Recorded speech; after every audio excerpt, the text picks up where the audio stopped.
내 어깨 상태가 어느 정도인지 스스로 이제 평가할 수 있도록 평가하는 방법을 좀 준비했고요. 그 다음에 우리가 이제 어깨 통증이 생기는 근본적인 원인들, 이런 것들을, 제가 좀 많이 준비를 해봤어요. 그래서 이제 첫 번째는 이제 근육 조직의 변화, 그 다음에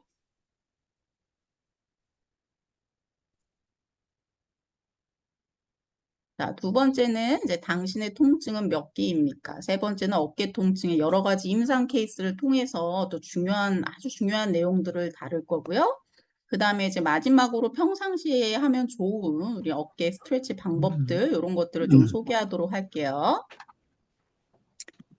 자, 그럼 첫 번째. 자, 우리가 이제 기본적인 거는 알아야 되니까 이제 좀 말씀을 드릴게요. 자, 우리가 이제 견갑골, 우리 어깨에 대해서 오늘 공부를 하는 거니까 여기 이제 보시면 여기 견갑골 보이시죠? 그 다음에 요 견갑골을 중심으로 붙어 있는 근육이 모두 몇 개가 있냐면 17개의 근육이 붙어 있어요. 굉장히 많은 근육이 붙어 있죠? 그래서 여기 보면 근육의 이름을 다 아실 필요는 없어요. 아셔야 될 게 뭐냐면, 자, 요 견갑골을 중심으로 봤을 때, 목에서 우리가 두개골이라 그래서 두개골과 연결돼서 견갑골까지 연결되는 근육이 있고, 또 이 척추를 중심으로 해서 견갑골로 연결되는 근육들이 있고요. 그 다음에 여기 보면 허리부터 해갖고, 또 요 견갑골에 붙어요. 요 견갑골 아래쪽에 붙어서 또 팔로 연결되는 근육이 있고요. 그 다음에 견갑골 자체에서 근육이 붙어서 또 우리 상완골이라 그러죠. 팔로 연결되는 근육들이 있어요. 그 다음에 또 어떤 것들이 있냐면 우리 그 알통 근육이죠. 이두박근, 삼두박근.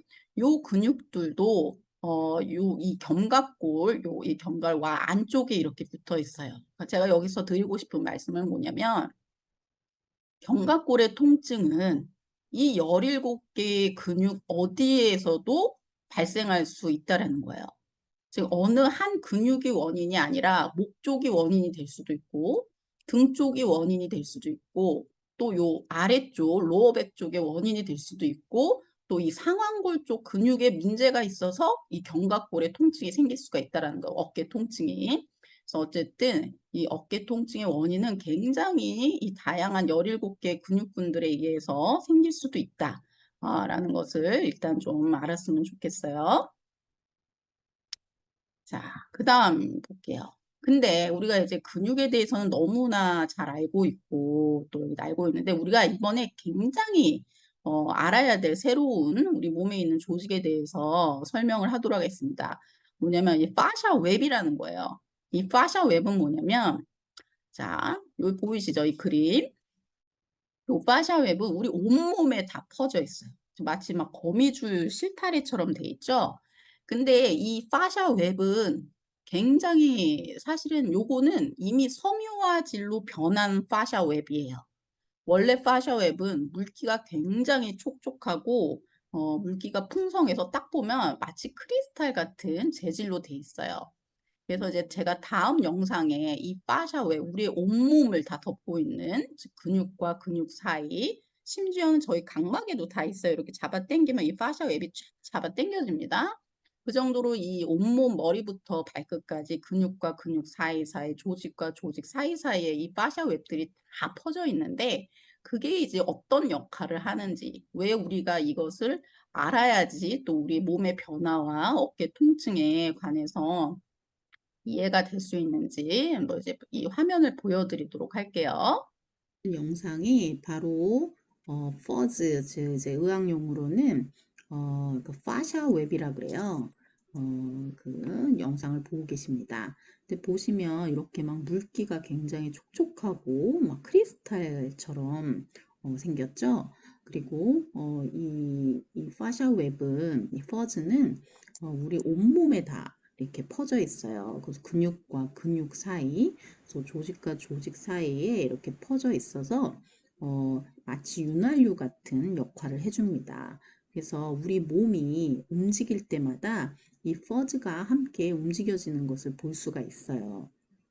근데 문제는 뭐냐면 이 퍼즈가 이렇게 매일매일 이제 만들어지는데 어, 몸이 움직여지지 않으면 이렇게 윤활유처럼 몸을 부드럽게 움직이게 해주는 이 기능이 점점점 떨어지게 됩니다.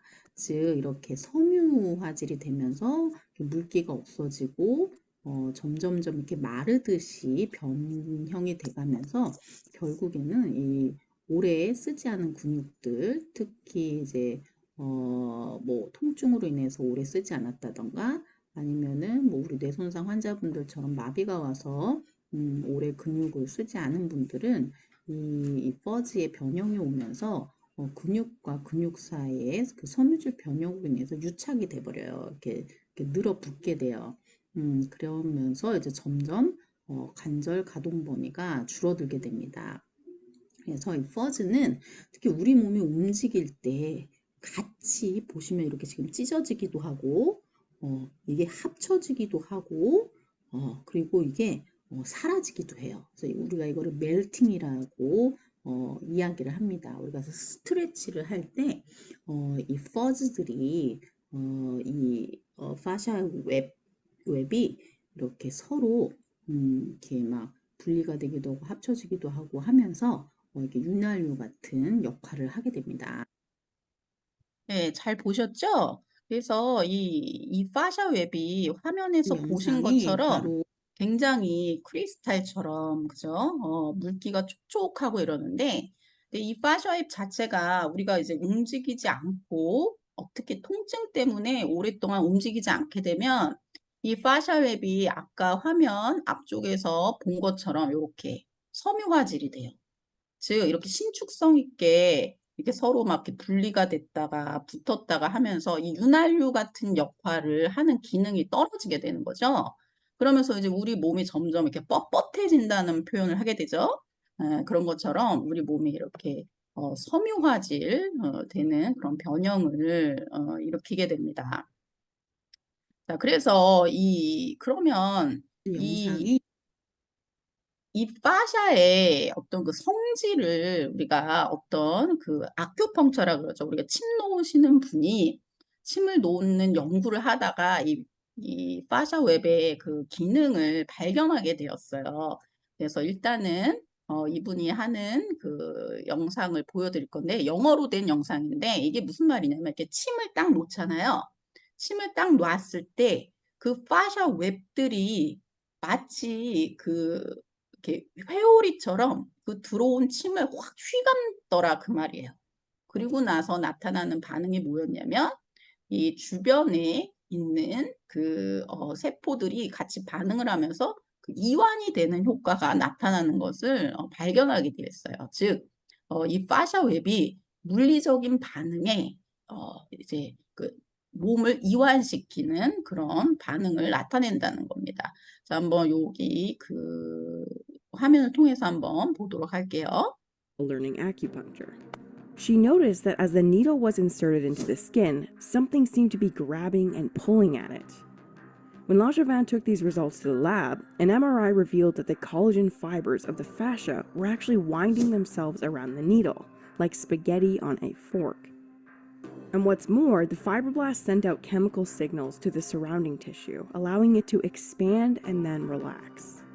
The fibroblasts that are inside the tissues, up to several centimeters away, not just only at the needle, they expand. They respond, it relaxes the tissue.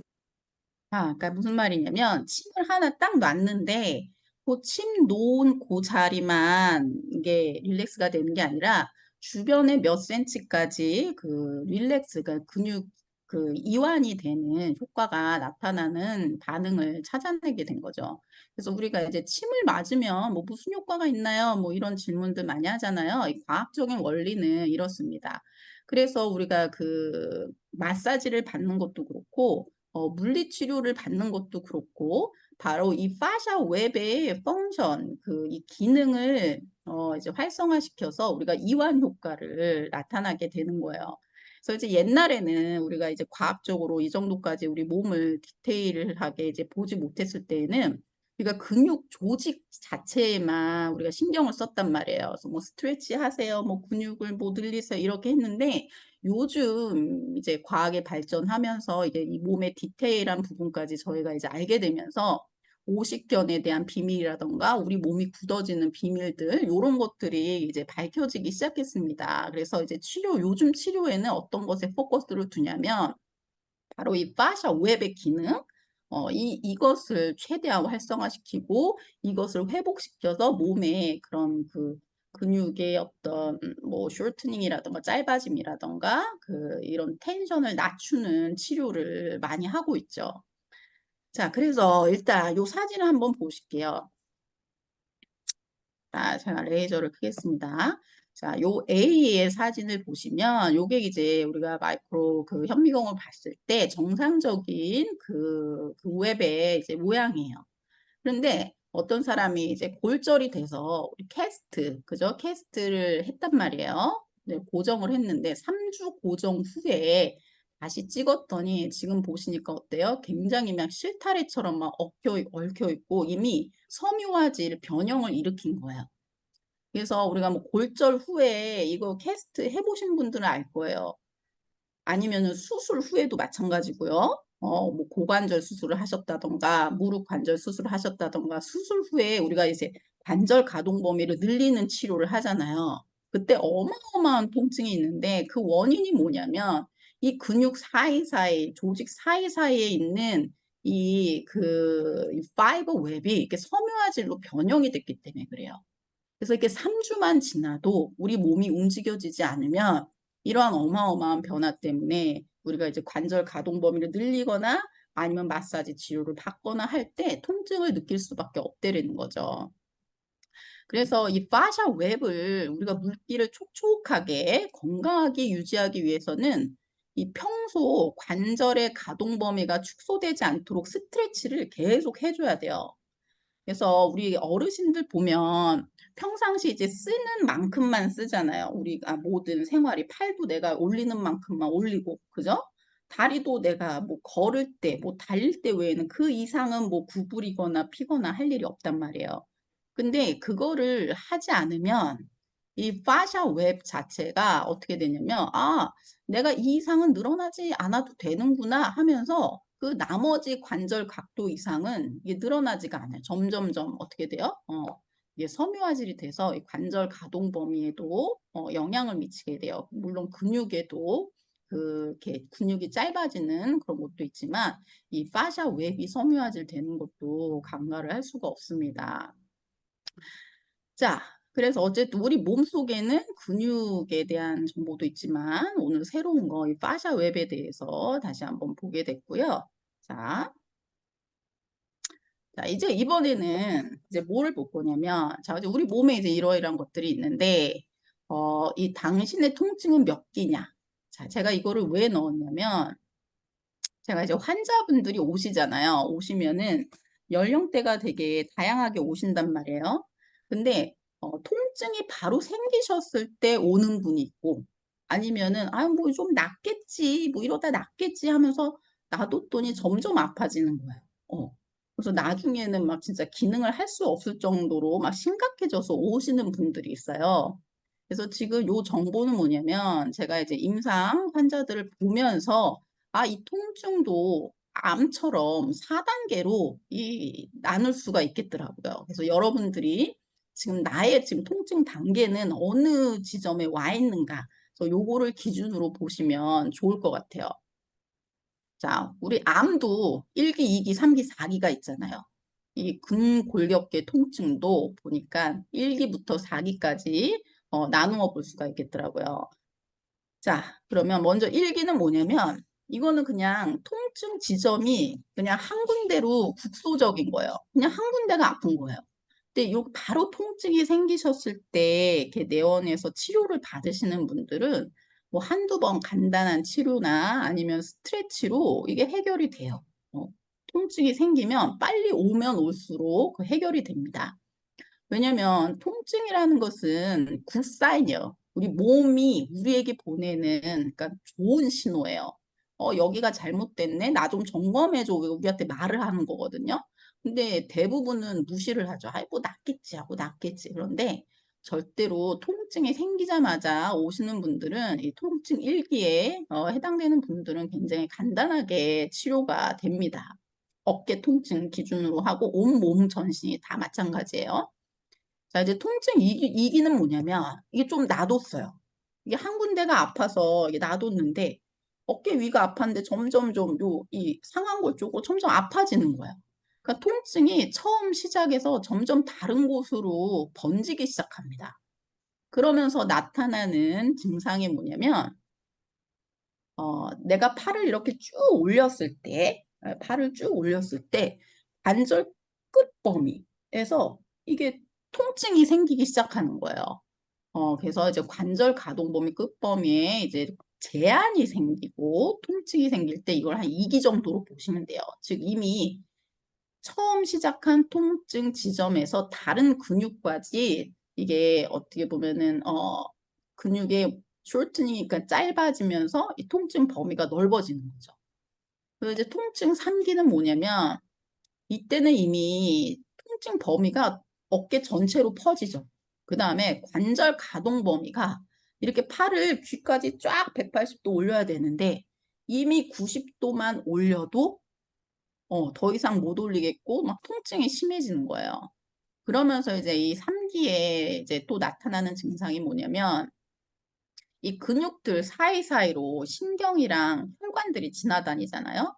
이 근육이 단단해지고 이렇게 뻣뻣해지면서 아까 보셨던 그 웹 파샤 있잖아요. 이 파샤 사이사이로도 아까 불긋불긋하는 거 보셨을 거예요, 영상. 모세혈관들이 막 지나다닌단 말이에요. 그런 것들이 유착이 되고 눌리면서 신경 증상이랑 그다음에 혈관 증상이 나타나기 시작해요. 지금 뭐냐면 막 이렇게 저린다거나 팔 밑으로 저린다거나 아니면 이제 손이 붓는다거나 이제 이런 증상이 나타나면 이미 한 3기 정도까지 이게 진행이 되었다고 보시면 됩니다. 그 다음에 이제 통증 4기는 뭐냐면 이거 치료 시 뭐 이거는 말할 수 없는 극심한 통증이죠. 그러니까 우리가 말하는 흔히 오십견 같은 경우에는 통증 3기부터 이미 오십견이라고 보시면 돼요. 근데 통증 4기는 뭐냐면 통증 범위가 이거는 어깨뿐만이 아니라 막 허리, 등, 팔까지 이제 이미 다 통증이 이제 범위가 더 넓어지고 관절 가동 범위가 팔을 올리기 시작하면서부터 아픈 거예요. 특히 막 팔이 찢어지는 통증 있죠. 요런 통증 이런 것들이 나타나고 그다음에 신경 증상은 당연히 나타나겠죠. 왜냐면 근육 거의 어깨 관절 아까 어깨에 17개의 근육이 붙어 있다 그랬잖아요. 그 근육들이 다 스티프해지고 그 밑에 지나다니는 신경과 혈관을 다 누르기 때문에 뭐 팔 저린 증상이라던가 뭐 이런 럼한 증상들은 뭐 당연히 나타납니다. 그 다음에 이제 순환 당연히 안 되겠죠. 혈관이 눌리니까 이제 손이 붓기 시작하고. 그래서 이제 이 4기 정도가 되면 어떤 증상이 나타나면 이 말단 부위 관절에 손상이 나타나요. 즉 어깨 통증에서 시작을 했지만 이 어깨 통증 때문에 방치하고 놔둔 것이 신경을 누르고 혈관을 눌러서 이 손끝에 그죠? 손끝에 말단 부위 관절에 혈액순환이 안 되잖아요. 그러면 이 관절들은 주변 근육에 그 혈액순환에 의해서 영양 공급, 산소 공급을 받는데 위에서 차단이 됐으니까 어떻게 해요? 결국에는 이 손 관절에 손상이 나타나게 됩니다. 그래서 이제 이 정도 오면은 굉장히 이제 심각한 단계라고 생각을 하시면 됩니다. 그래서 지금 이제 제가 1기부터 4기를 말씀드렸는데 지금 여기 어깨 통증이 있다 생각되시는 분은 자기가 지금 몇 기 정도에 해당이 되는지 이제 좀 객관화하실 수가 있으실 거예요. 자, 그 다음에 이제는 이제 기본적인 것들을 설명했고요. 이제 지금부터는 이제 어깨 통증의 임상 케이스들, 즉 제가 이제 환자들을 보면서 어, 어깨가 너무 아파요. 근데 여기저기 치료를 엄청 많이 다니시는 거예요. 근데 낫지 않아요. 뭐 그때뿐이에요. 자, 이런 분들이 굉장히 많죠. 근데 그게 왜냐면은 그 원인을 해결해 주지 않아서 그러거든요.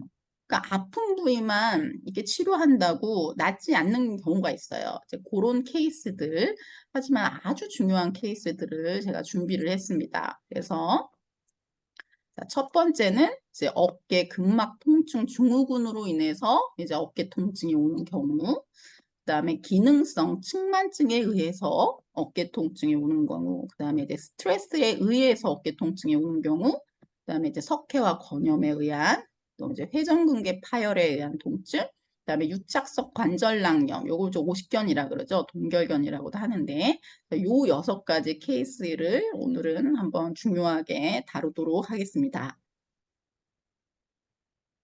제 목소리 잘 들리나요? 네, 제 화면이 보이시나요? 제 얼굴이? 네, 잘 보입니다. 아, 네. 왜 저는 안 보이죠, 제가? 자, 그러면 첫 번째, 어깨 근막 통증 증후군으로 인한 어깨 통증에 대해서 한번 보도록 할게요. 자, 지금 여기 나오는 요 모델은 저희 어머님입니다. 어머님인데, 자, 이 어깨 근막 통증 증후군에 이를 가지고 계신 분들의 특징은 뭐냐면, 내원하셨을 때, 양쪽 어깨에 막 돌덩이가 앉아 있는 것 같아요. 막 누가 짓누르는 것 같아요. 막 이런 표현들을 하세요. 근데 우리가 흔히 말하는 이거 뭐 구분등이라 그러죠. 구분등, 거북목은 뭐 세트처럼 다니면서 또 이 구분 어깨는 뭐 3세트죠. 뭐 3세트라고 보시면 되는데, 자, 이거의 원인은 뭐냐? 원인은 뭐냐면은 바로 척추 변형에 있다라는 거야. 뭐에 있다고요? 척추 변형. 보통 우리가 그 어떤 근육을 많이 써서, 자, 요 그림 보이시죠? 요 그림. 이거 제가 오버유즈드라고 했는데, 자, 요 분과 요 분의 차이점을 한번 볼게요. 자, 요 분은 제가 이렇게 줄을 쫙 거놨어요. 쫙 거놨는데 어때요? 한쪽 어깨가, 그죠? 한쪽 어깨가 이렇게 위로 더 올라가 있죠. 그죠? 근데 요쪽은 괜찮아요. 이건 뭐냐면 이분은 이 오른쪽 어깨를 과도하게 사용하신 거예요. 그래서 딱 누웠을 때 여러분도 이제 한번 보세요. 남편이든 와이프든 한번 이렇게 눕혀놓고 어깨 높이를 한번 보세요. 딱 눕혀놨는데 한쪽 어깨만 올라가 있다. 그러면 이쪽 어깨를 과도하게 사용한 경우입니다. 이런 경우에 환자들은 한쪽 어깨의 통증만을 호소해요. 그런데 이 척추 변형에 의해서 특히 등 척추 이 변형에 의해서 이 어깨가 앞으로 굽고 그다음에 이런 거북목의 형태를 가지게 되신 분들은 이 양쪽 어깨에 그 막 짓누르는 듯한 통증 그런 것들을 호소하게 돼요. 그래서 이제 어깨가 굽기 시작하면 아니 요 등이 먼저 굽기 시작하면 어떻게 해요? 이제 거북목이 동반이 되면서 통증이 어깨에서 목이나 아니면 등 쪽으로 이렇게 확대되는 그런 양상을 갖게 됩니다. 자, 음,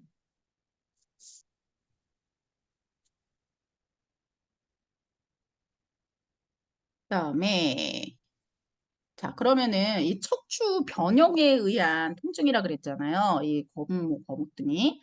그러면 이 척추 변형이 왔을 때, 자, 따라오는 대표적 증상들에 대해서 제가 얘기를 할게요. 이거 굉장히 중요한 내용인데, 자, 요새 어르신들도 그렇지만, 우리 어린 자녀들도 이렇게 요런 형태의 체형을 가진 사람들이 너무 많아요.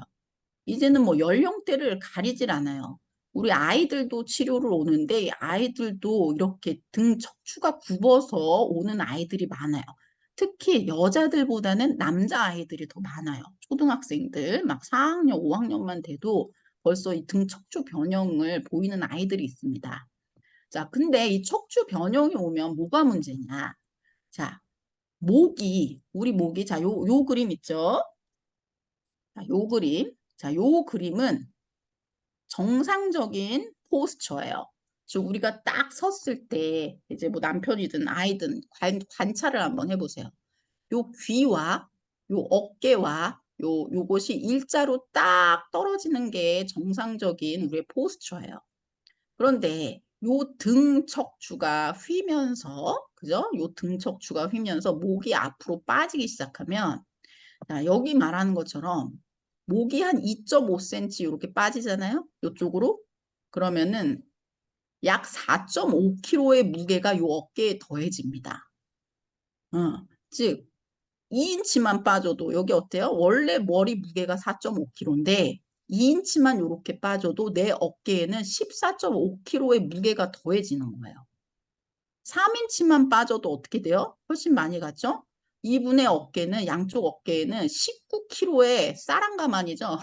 사랑가마니를 얻고 있는 듯한 그 짓눌림을 느끼게 되는 거예요.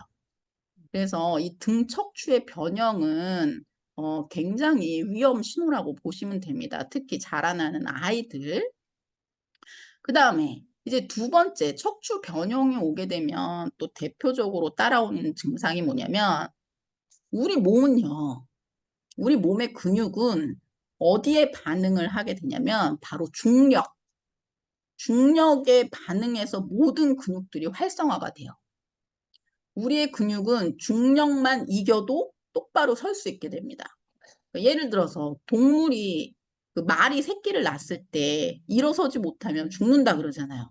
그게 뭐냐면 중력을 이기고 설 수 있는 힘만 생기면 돼요. 그런데 이 척추가 이렇게 등 척추가 이렇게 굽으면서 이제 어떠한 증상이 오게 되냐면 자 보세요. 자 요게 바로 변형이 왔잖아요. 자, 요 영상을 통해서 제가 변형이 어떻게 되는지 한번 보여드릴게요. 자, 보세요. 자, 점점 수그러져서 어떻게 되죠? 목이 앞으로 빠지게 되죠. 자, 요 등이 굽으면서 목이 앞으로 빠지는 거예요. 목이 먼저 빠지는 게 아닙니다. 자, 바로 요게 지금 요 그림인데 요 자세로 변형이 되면 요 옆에 보는 요 견갑골인데 요 옆에서 보는 견갑골 모양인데 원래 이 빨간 게 똑바로 섰을 때 바른 자세의 견갑골인데 보이시죠?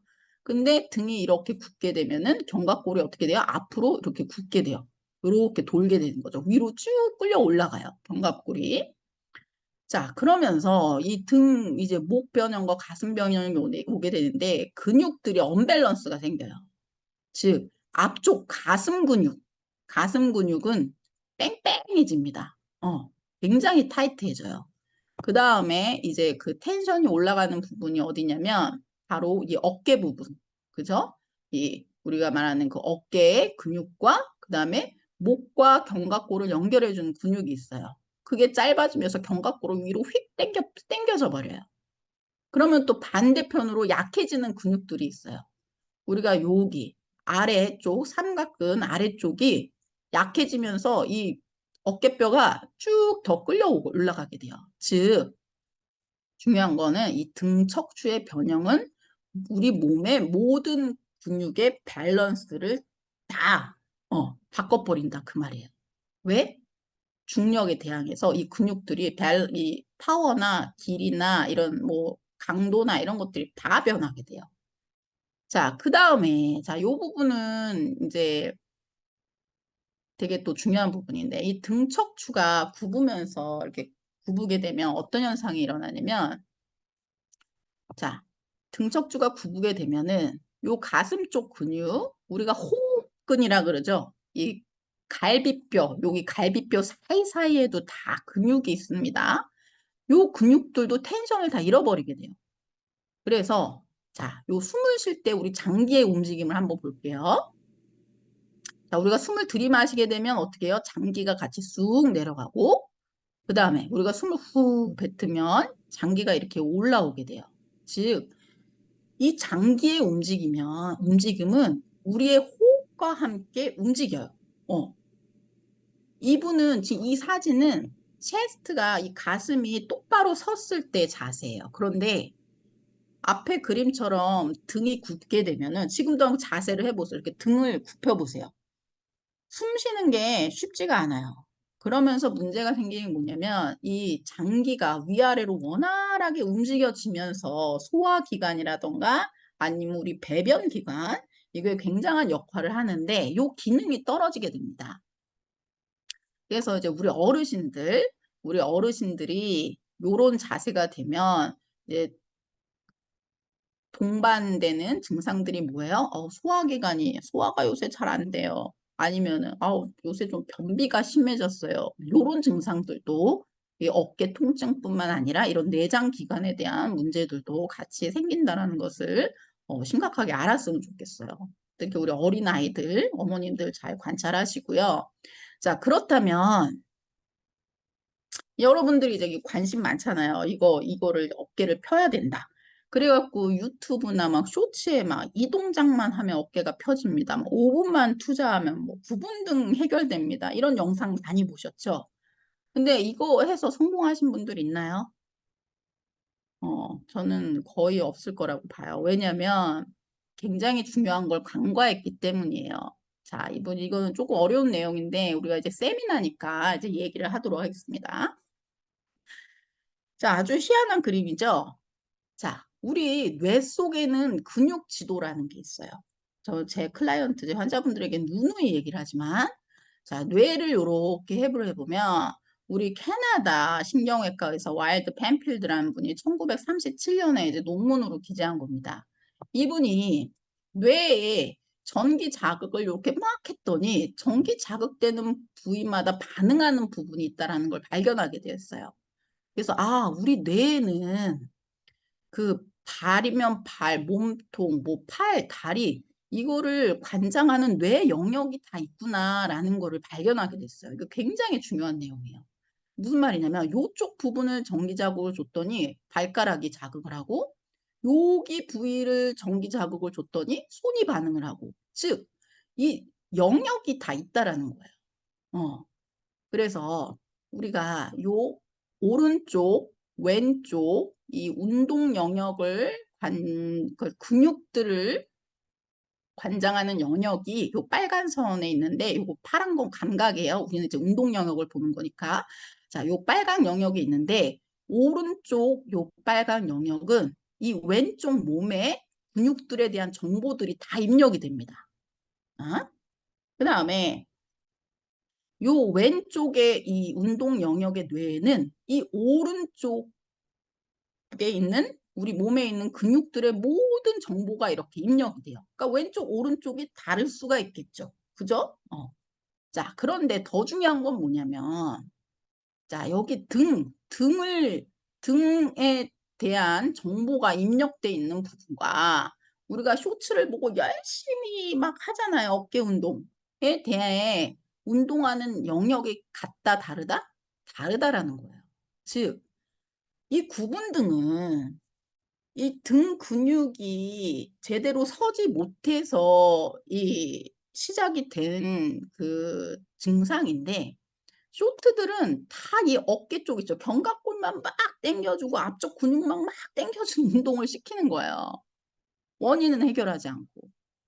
그래서 우리가 진짜 이제 이거는 교정 치료를 얘기하는 겁니다. 우리가 이 구분 등에 의해 어깨가 아픈 거는 근본적인 건 이제 교정 치료를 해야 된다. 지금 그 말씀을 드리는 거예요. 그러면 교정 치료를 어떻게 해야 되느냐? 바로 요 뇌 영역을 생각해서 요 등 근육을 활성화시켜야 된다. 이제 그 얘기를 드리려고 하는 거예요. 아무리 발 운동 열심히 하고 제껴봐야 소용없다. 그 말씀을 드리는 거예요. 자, 봅시다. 뭐 요 그림에 대해서는 설명하지 않을게요. 그러니까 요 그림을 사람으로 다시 만들었더니 뭐 이렇게 돼 있더라. 뭐 그 말이에요. 자, 어쨌든 중요한 게 아니니까 넘어가겠습니다.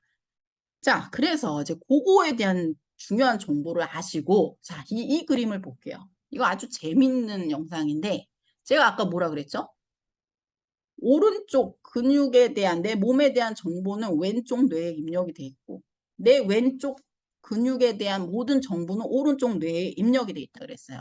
자, 이거는 제 실제 클라이언트입니다. 30대 한 초반 클라이언트인데 어깨가 아파서 왔어요. 한쪽 어깨가 아파서 왔는데 어쨌든 근데 이분은 몸이 굉장히 비틀어져 있어요. 그래서 절대 다리 꼬지 마시고 이제 똑바로 앉으세요 한 거예요.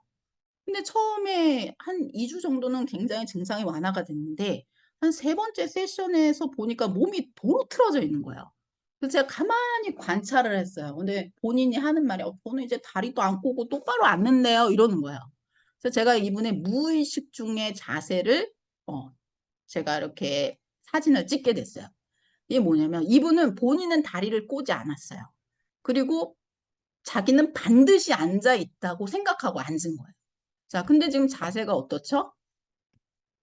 심각하죠? 심란하죠? 오른쪽 어깨는 처져 있고 왼쪽 어깨 올라가 있고 다리는 꼬지 않았으나 마치 꼬고 앉은 모양을 하고 있는 거예요. 이게 뭐냐면 바로 이 뇌 영역에 입력돼 있는 정보 때문에 그렇습니다.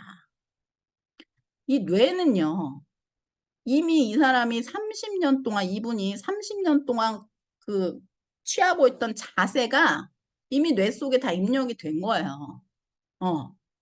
그래서 이분이 무의식적으로 나는 다리를 꼬지 않았고요. 똑바로 앉았어요. 해도 이 뇌는 본인이 가지고 있는 정보를 이 근육들에게 보내서 그 자세를 취하게 한다는 거예요.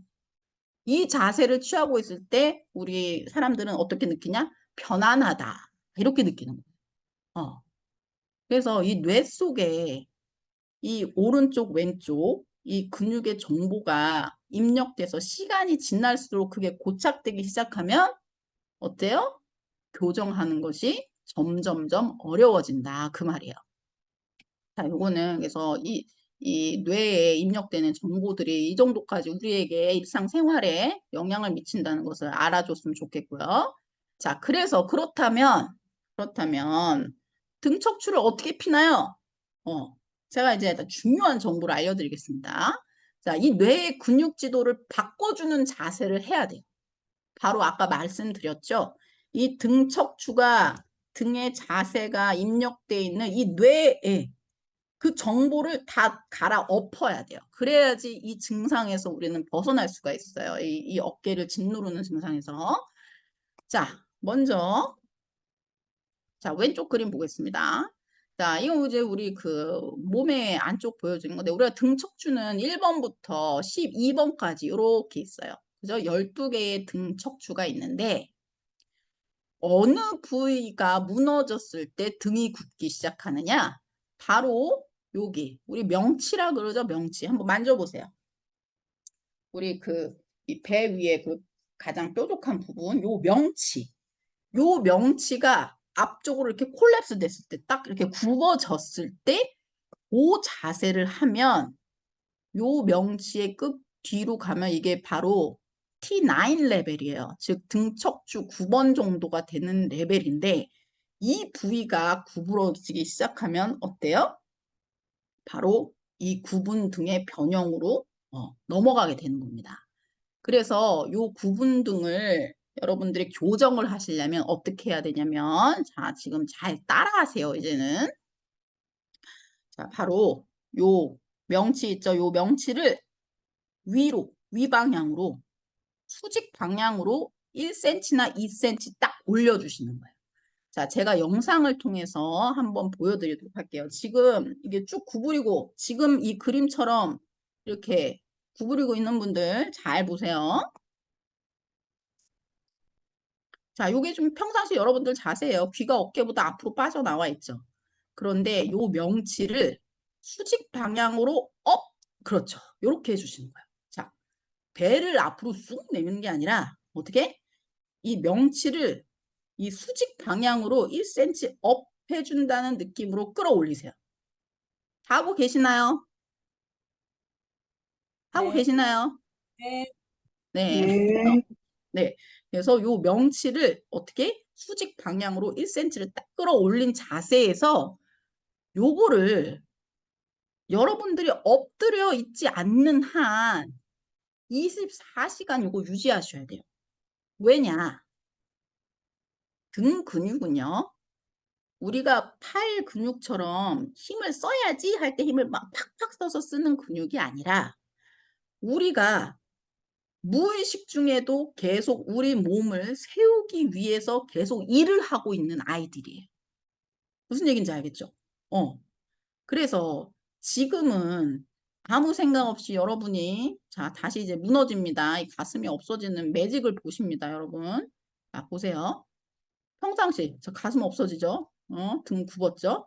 자, 요 자세를 하고 있으면요. 이 등 근육은 아, 요게 내 자세구나 하고 그냥 가만히 있는단 말이에요. 근데 교정 치료를 하기 위해서는 어떻게 해야 된다? chest up. 뭐라고요? chest up. 제가 항상 하는 말이 있어요. 우리 환자들 보면 chest up, chest up. 이거 기억하세요. chest up. 요 자세를 항상 앉아 계실 때라든가 아니면 걸어 다니실 때, 항상 유지를 하셔야 됩니다. 그래서 이제 환자분들이 그래요. 자, chest up 하고, 자, 걸어보세요. 그러면은, 이거 좀 어색한데 제가 너무 가슴을 내밀고 있는 거 아닌가요? 막 이렇게 어색하게 표현들 하시는데 전혀 그렇게 보이지 않아요. 체스트 업 했을 때 훨씬 더 자세가 당당해 보이고 더 이쁩니다. 가슴을 내미는 것 같은 느낌은 뭐냐면 이 뇌에 입력되어 있는 그 자세가 아니라서 이상한 감각으로 우리가 불편함으로 그렇게 표현이 되는 거예요. 그래서 이 굽은 등을 치료하기 위해서는 어떤 자세를 유지해야 된다? 체스트 업. 이거를 항상 유지를 해주셔야 된다. 우리 어르신들도 포기하지 마십시오. 됩니다. 자, 그러면은 한번 사진을 볼게요. 자, 우리 어머니예요. 우리 어머니 사진인데 저희 어머니가 등이 엄청 많이 굽으신 거예요. 나이 연세가 드시면서. 그래서 엄마 안 되겠어. 엄마 체스트 업, 체스트 업 해서 요새 계속 체스트 업 자세를 하시는데 주변 분들이 보기에도 엄마야 너 등 너무 많이 펴졌다 이런 말씀을 하세요. 우리 어머니가 등이 많이 굽었을 때 이제 설거지하고 하면은 등에 더 이제 그 로드가 걸리기 때문에 막 등 통증 이런 것 때문에 고생을 하셨는데 등을 펴면서 이 체스트 업, 그죠? 별거 아니에요. 요거를 계속 유지를 하시면서 등 통증도 굉장히 많이 좋아지셨어요. 그래서 이 굽은 어깨 때문에 오는 이 어깨 통증을 근본적으로 치료하기 위해서는 어떻게 해야 된다? 바로 척추 자세를 잡아주는 근육을 이렇게 체스트 업 해서 계속 활성화를 시켜주시고 그 다음에 어쨌든 아까 그 짧아진 근육들 보셨잖아요. 이 가슴 쪽 근육이랑 요 어깨 근육은 텐션이 막 올라가서 짧아져 있잖아요. 그리고 나서 요 그 쇼츠에 나오는 운동들을 같이 해주시면 됩니다. 그래서 하나 더 하실 게 뭐다? 체스트 업. 이거 반드시 기억해 주시기 바랍니다. 우리 아이들에게도 꼭 교육을 시켜주세요. 어려서의 자세가 아까처럼 30대, 40대 만성통증으로 가버려요. 자, 그런데 저는 등이 너무 굽어갖고 이 짧은 근육 피기가 너무 힘들어요. 이런 분들이 있어요. 자, 그런 분들을 위해서 제가 준비할 수 있는 그 자세를 알려드릴게요. 바로 이 수건을 말아서 등 쪽에 넣어주는 건데, 자, 어디에 넣어주냐면, 여기 그림을 보시면, 자, 여기 견갑골, 목뼈, 그죠? 견갑골, 등뼈 2번에서 등뼈 이 9번 사이에 이렇게 넣어주는 거예요. 자, 영상을 통해서 한번 보도록 하겠습니다.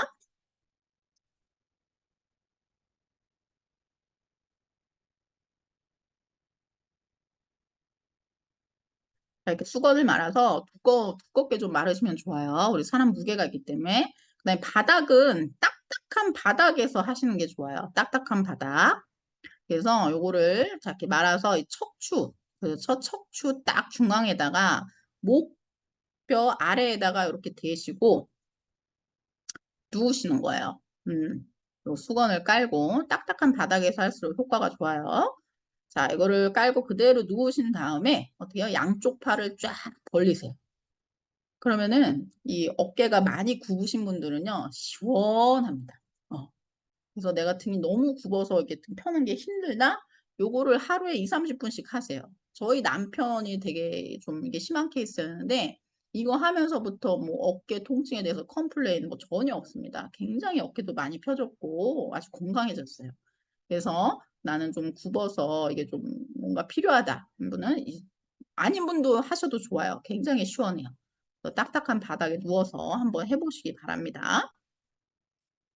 자, 그 다음에 자, 해서 이제 또 봤고요.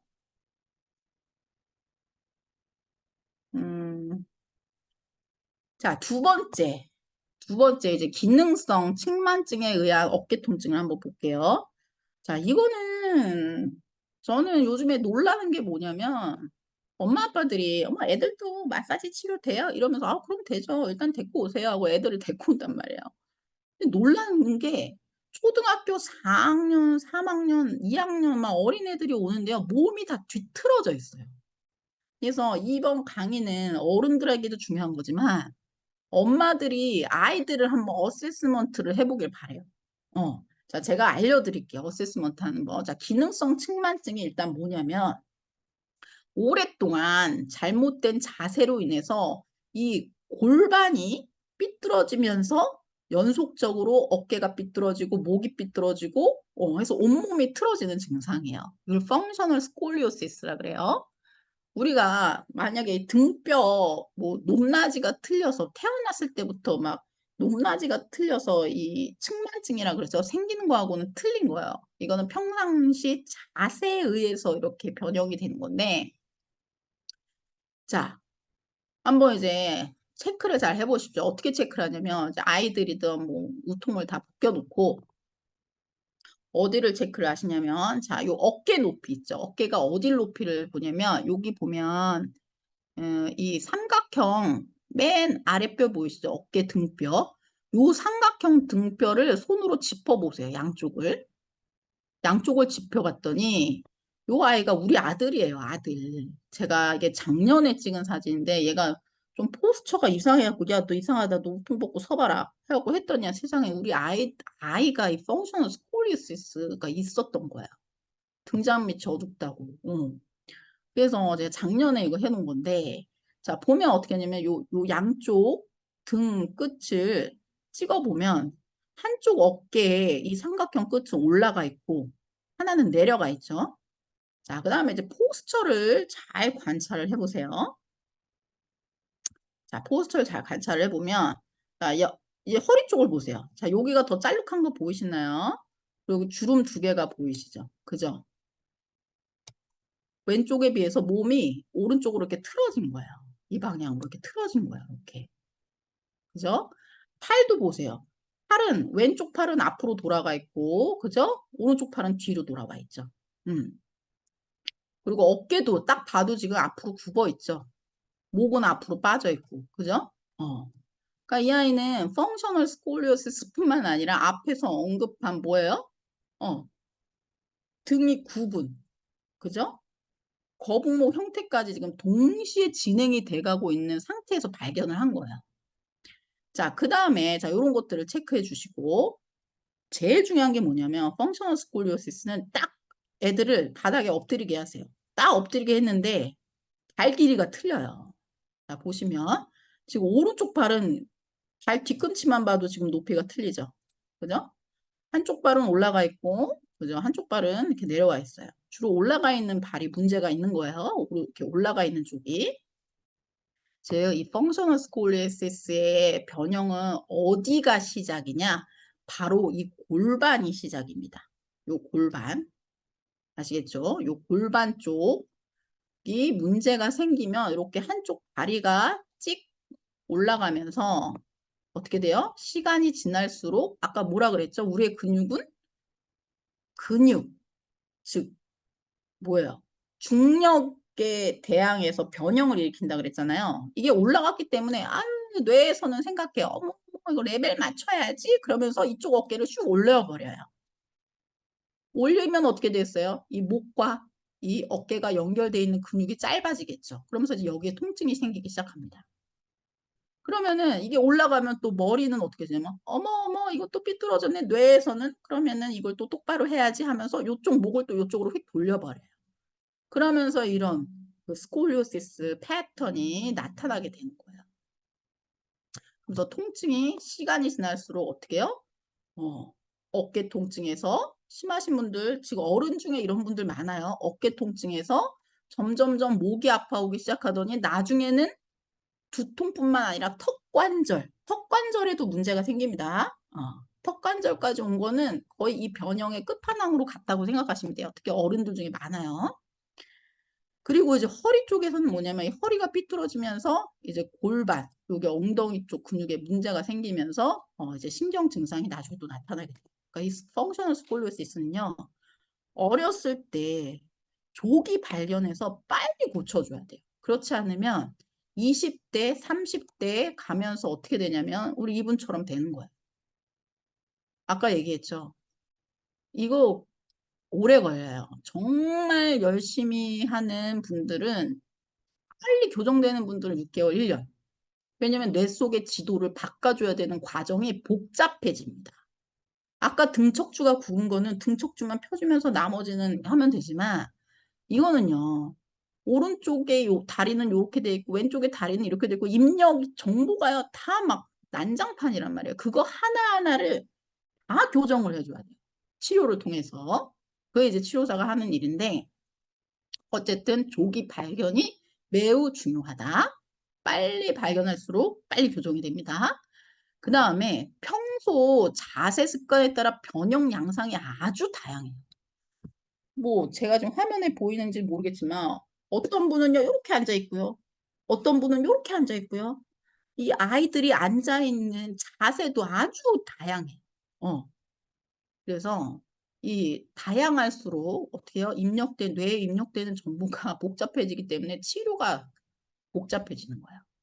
자, 그 다음에 틀어진 기간이 오래될수록 뭐다? 아까 말씀드렸듯이 통증 범위가 점점 머리 쪽으로는 턱관절 장애까지 그 다음에 하체 쪽으로는 그죠? 주로 이제 어디까지 가냐면 사이티카 좌골신경통이죠. 좌골신경통까지도 갑니다. 이게 저는 펑셔널 스콜리오시스는 조기 발견이 아주 중요하다. 그래서 이 기능성 척추 측만에 의한 어깨 통증의 이제 근본적인 치료법은 뭐냐? 첫 번째 아까 골반이 틀어지면서 생긴 거라 그랬죠?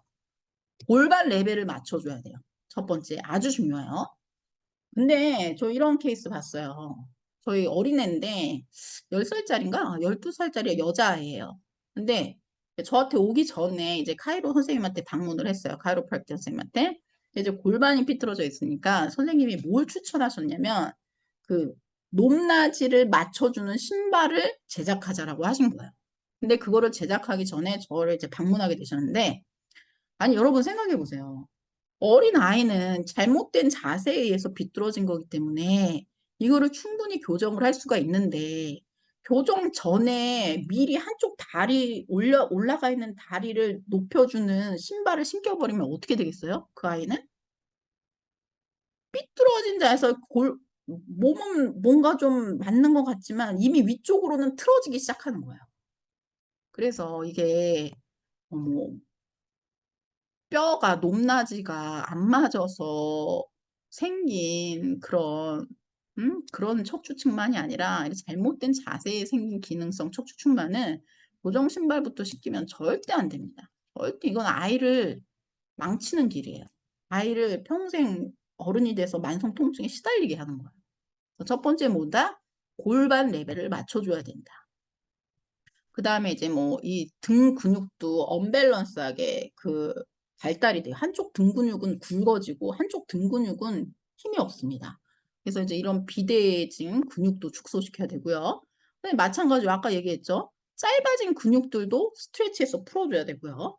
그 다음에 제일 중요한 거 어린아이들은 요것만 해줘도 자동으로 교정이 돼요. 뭐냐면 바로 어른들도 마찬가지예요. 어른들도 이 잘못된 습관만 고쳐도 골반 레벨이 많이 좋아집니다. 뭐냐면 다리 꼬고 앉는 거. 그 노래 아시죠? 다리 꼬지 마. 다리 꼬지 마. 이거 다리요. 제발 좀 꼬지 마세요. 이거 다리 꼬는 거 골반 틀어지게 하는 가장 큰 원인 중에 하나입니다. 그 다음에 짝다리로 서는 거 있죠. 이렇게 딱 서 계실 때 한쪽 다리로 딱 서서 이렇게 서는 거 있잖아요. 이것도 골반을 틀어지게 하는 아주 나쁜 습관 중에 하나입니다.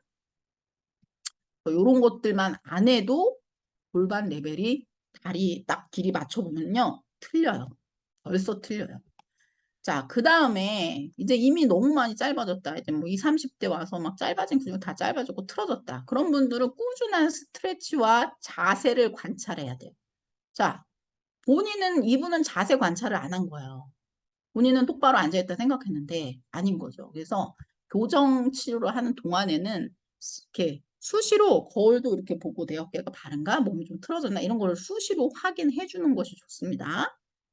그 다음에 이제 어른들한테 중요한 거, 아이들도 마찬가지죠. 이 자세를 비틀게 만드는 작업 환경을 바꿔줘야 돼요. 이렇게 막 8시간 일을 하는데 막 컴퓨터가 왼쪽으로 틀어져 있단 말이에요. 그죠?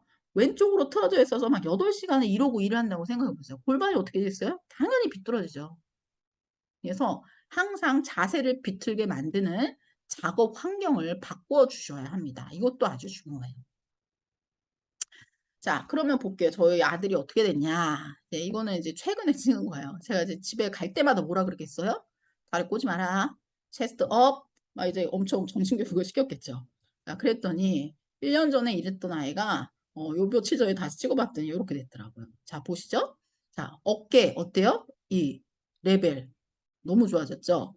앞으로 굽었던 어깨가 어떻게 됐어요? 쫙 펴졌죠. 그죠? 목도 숙여졌던 게 딱 스트레이트 업 됐죠. 그죠? 아이들은 너무 정말 잘 따라요. 아이들은 교정 치료하기 너무 좋아요.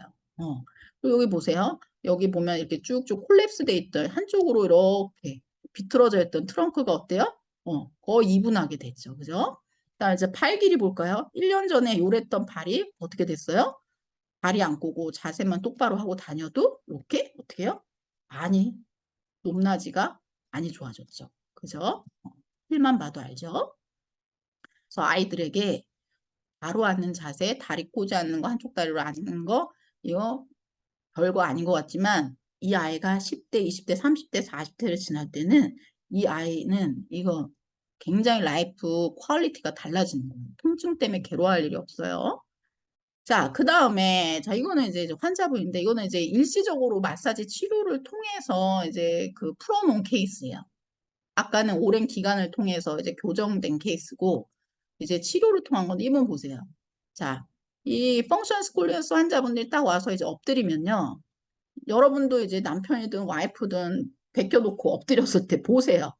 한쪽이 짤록하고, 한쪽은요, 이렇게 펑퍼짐하게 퍼져 있어요. 아주 대표적인 케이스예요. 펑셔널 스콜리오시스 환자분들.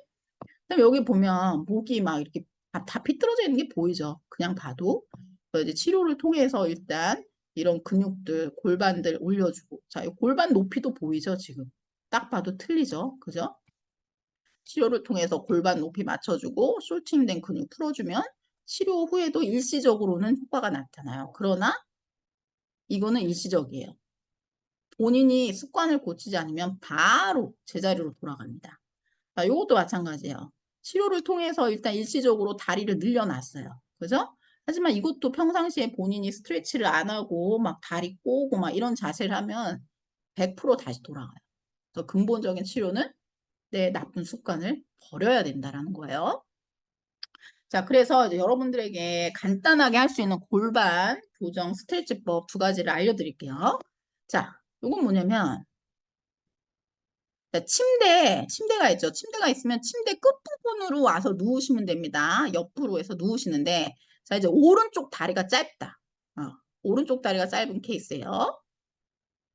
자, 이럴 때 반대쪽 다리를 90도 구부려서 이렇게 서포트 되게 이렇게 옆으로 누우신 다음에, 오른쪽 팔을 쫙 옆으로 올려주세요.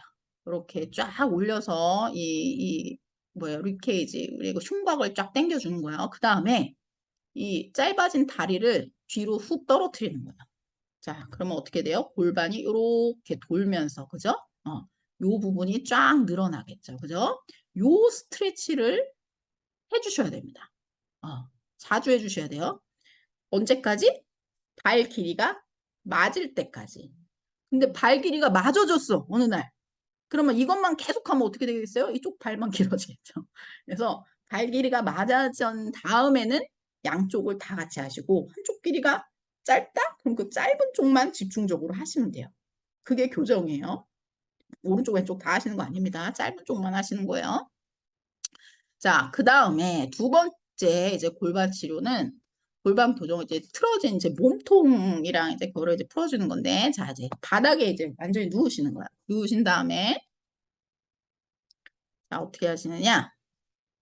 무릎을 세우세요. 그리고 팔을 옆으로 쫙 벌리신 다음에 무릎을 붙이셔야 됩니다. 양쪽 무릎을 붙이고 반대쪽 무릎이 땅에 거의 닿을 때까지 쭉 늘려주세요. 자, 한번 이제 느낌을 느껴주는 거야. 이쪽에 느낌이 땡기나? 자, 반대쪽으로 쭉 돌려서 닿게 하면 또 이쪽이 땡기나? 근데 해보니까 이쪽이 더 땡기네? 그러면 밑에 발을 빼서 무릎에 올려서 지그시 눌러주시는 겁니다. 그러면 어디에 텐션이 느껴지냐면 요 부위에 텐션이 느껴져요. 이렇게 해서 더 땡땡한 부위를 스트레치를 해주시는 겁니다. 자, 이번에는 나는 했는데 쭉 눌러주니까 자, 이 부위가 더 텐션이 느껴져요. 그럼 어떻게 해요? 반대쪽 발을 빼서 지그시 눌러주시는 겁니다. 그럼 이 부위에 쫙 늘어나는 텐션을 느끼실 수가 있어요.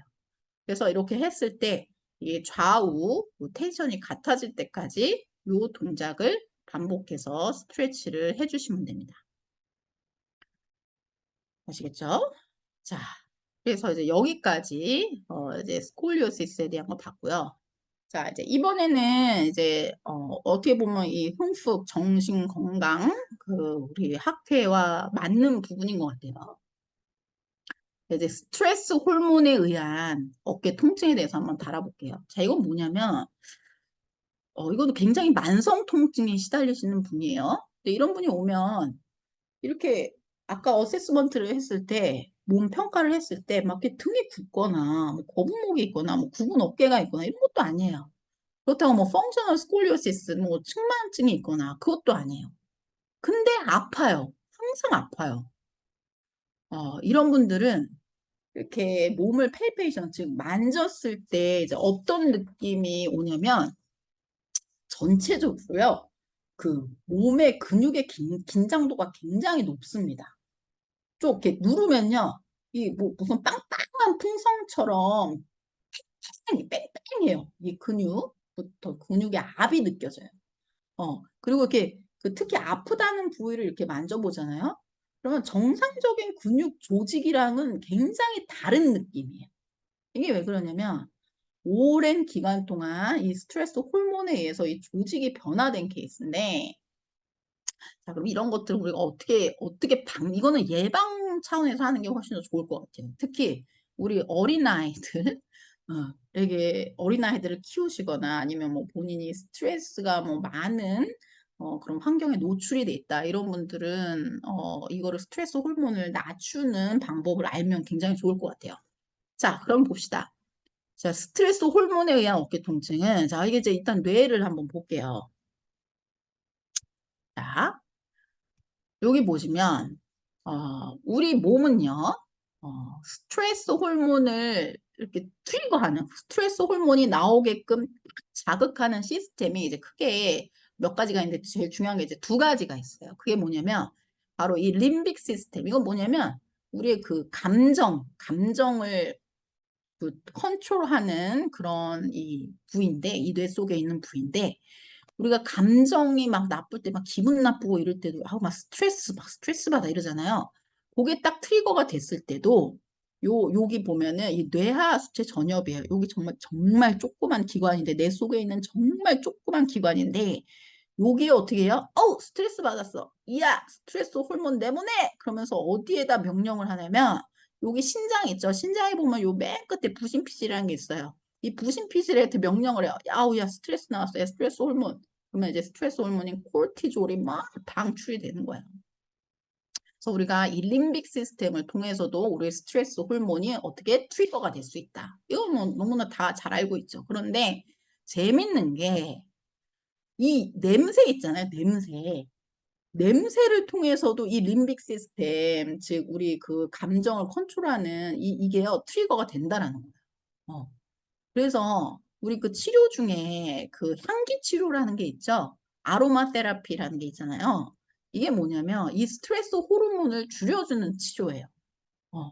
이 이모셔널 우리의 감정을 컨트롤하는 이 면역계를 이렇게 컴 다운 시켜주는 역할을 하는 거예요. 그래서 이제 뭐 여러 가지 치료에 대해서 얘기를 하겠지만 이런 향기 치료도 이 스트레스 호르몬을 줄이는데 굉장한 역할을 합니다. 자, 그 다음에 또 어떤 기관이 우리 스트레스를 자극하느냐? 바로 망상 활성화 시스템이라는 거야. 이게 뭐냐면 그냥 쉽게 얘기해서 우리가 보는 거, 소매틱, 이제 소매틱 이제 그 닿는 거, 피부. 그 다음에 이제 보는 거, 비주얼, 그 다음에 어디터리 듣는 거. 우리가 지금 보고, 듣고, 근데 테이스트도 마찬가지요. 맛보고 이 감각에 의해서도 어떻게 해요? 이 스트레스 호르몬이 방출이 된다라는 거예요. 그래서 이런 망성화 시스템이 딱 자극이 되면 예를 들어서 내가 꼴 보기 싫은 사람은 꼴 보기 싫은 사람을 딱 봤어요. 어느 순간 어떻게 해요? 이 뇌하 수체 전엽에서 스트레스 호르몬이 막 방출하기 시작합니다. 막 코티졸 막 나와요. 근데 이게 이 코르티졸 호르몬이 나오면 어디에 영향을 미치냐? 우리가 이제 메디컬 쪽을 보는 거니까 일단 autonomic nervous system 이게 뭐냐면 그냥 소화기계에도 영향을 미치고요. 이 코르티졸, 이 스트레스 호르몬은 소화가 안 되죠. 소화 안 되고 막 잘 체하고 막 그죠? 그다음에 이제 멘탈 어렵트 우리 이 정신에도 일단 막 코르티졸이 막 분출되기 시작하면 일단 사람이 막 긴장하기 시작합니다. 텐션이 확 높아지죠. 그죠? 그 다음에 이제 우리가 이제 집중적으로 볼 게 바로 머스큘로스켈레탈 시스템. 바로 이 코르티졸이 우리 근골격계에도 영향을 미쳐요. 그때 나타나는 증상이 뭐냐면 바로 파이브로마이알지아, 즉 섬유 근육통이라는 이 스트레스 호르몬 때문에 생기는 이유를 알 수 없는 통증. 그래서 자 어쨌든 자 요거를 보기 전에 이 스트레스 호르몬이 우리 몸에 이제 어떠한 영향을 미치느냐. 자 만성 스트레스 영향이에요. 이거는 커먼한 누군 다 아실 거예요. 신경계 일단 두통 생기죠. 심리적 불안감, 불안, 공황장애, 우울증 생깁니다. 그 다음에 고혈압, 고지혈증 생깁니다. 스트레스 호르몬 이거 잘 들으세요. 이따가 오십견 할 때도 연결이 돼요. 그 다음에 위, 구토, 속쓰림, 뭐 복도 이런 거 생기고요. 스트레스 호르몬이 많이 노출이 되면 우리는 당뇨도 생기고요. 그다음에 설사, 변비도 생기고요. 생리불순, 정자, 약화, 뭐 무성욕증 이런 것들이 생깁니다. 스트레스 호르몬에 의해서. 그런데 이 스트레스 호르몬에 의해서 파이브로마이알지아라는 이 진단을 받으신 분들이 있어요. 이거는 증상이 어떠냐? 자, 바로 이겁니다. 섬유 근육통 환자들의 주요 증상. 이제 본인이 그런가 잘 보세요. 자, 욱신욱신 쑤시는 듯한 전신 통증. 그 다음에 누르면 아픈 압통점이 지금 여기 18개거든요. 18개 중에 11곳 이상이다? 그러면 파이브로마이알지아. 섬유 근육통이라고 일단 의심을 합니다. 그 다음에 하루 종일 피곤해요.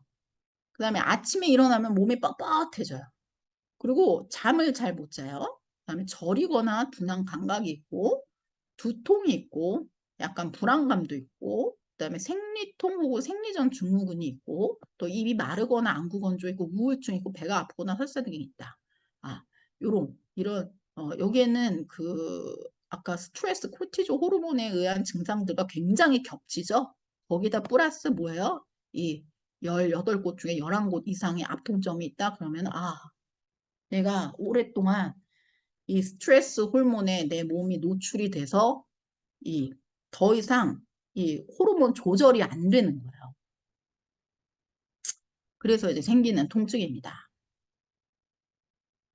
요거 한번 기억해 보실게요. 그래서 특히 교통사고 후에 뭐 한 3, 4년 전에 교통사고가 나셨어요. 너무 스트레스죠. 그런 계속 스트레스 호르몬 때문에도 이런 증상으로 생길 수 있고요. 그다음에 어렸을 때 가정 환경도 굉장히 중요합니다. 그 스트레스가 많은 가정 환경들 있죠. 이런 곳에서 이제 자라신 분들이 어른이 되어서 이런 섬유 근육통의 진단을 받으시는 분들이 사실은 많아요. 되게. 자, 어쨌든 이 스트레스에 의한 이 섬유 근육통은 그러면 어떻게 치료를 하느냐? 최근에는 어떤 치료를 하냐면 여러 가지로 이제 치료를 하지만 이제 의사들 쪽에서는 정신과 약을 처방하기도 해요. 왜냐면 스트레스에 의해서 우울증 오신 분들과 증상이 비슷하기 때문에 그 도파민이라던가 이런 옥시토신, 세로토닌, 즉 그 행복 호르몬이죠. 행복 호르몬을 인위적으로 넣어주는 치료로 이 치료를 하기도 합니다. 그러나 우리가 정신과 선생님 만나서 그걸 처방받지 않는 한 우리가 이제 평상시에 할 수 있는 그러니까 예방 차원이라던가 아니면 치료 차원으로 할 수 있는 게 뭐냐면 바로 이것들이에요. 아까 말했죠. 보고 듣고 우리가 감각으로 느끼고 그죠? 이런 것들로 인해서 스트레스 호르몬이 방출된다 그랬잖아요. 반대로 하시면 돼요. 즉 긍정의 후각 자극, 즉 우리가 그 아로마 테라피라 그러죠. 이렇게 딱 어떤 공간에 들어갔더니 너무 향기로운 냄새가 나면 이미 릴렉스가 됩니다. 그죠?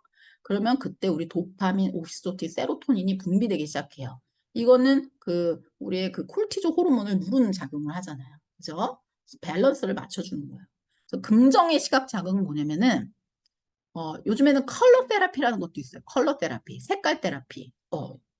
그래서 그런 것들로 또 치료를 하기도 합니다. 그래서 자신이 좋아하는 컬러로 방을 뭐 이렇게 편안한 색깔로 둔다던가, 그 다음에 좋아하는 사람의 사진 있으면 걸어놓으세요.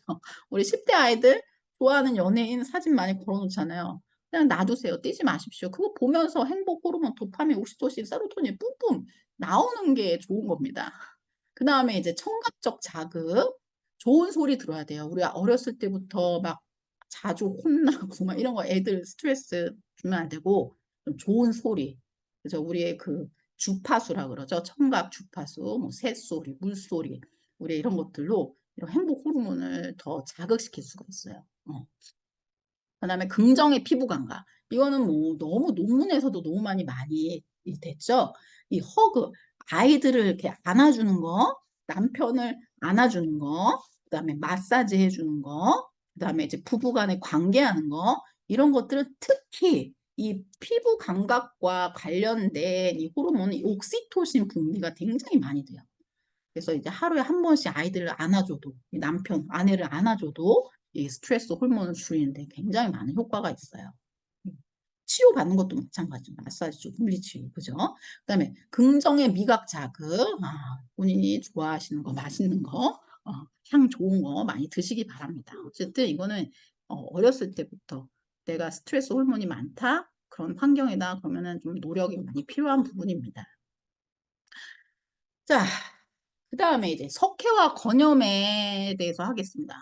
이 석회화 건염은 뭐냐면요. 말 그대로 이 인대 힘줄이죠. 힘줄 부분에 이 석회가 생기는 거예요. 근데 이제 얘기를 해보면 어머 석회는 그 막 돌같이 단단한 거 아니에요. 이렇게 생각하시는데 돌같이 단단한 게 아니라 약간 어떤 재질이냐면 치약 있죠? 약간 치약 같은 재질이에요.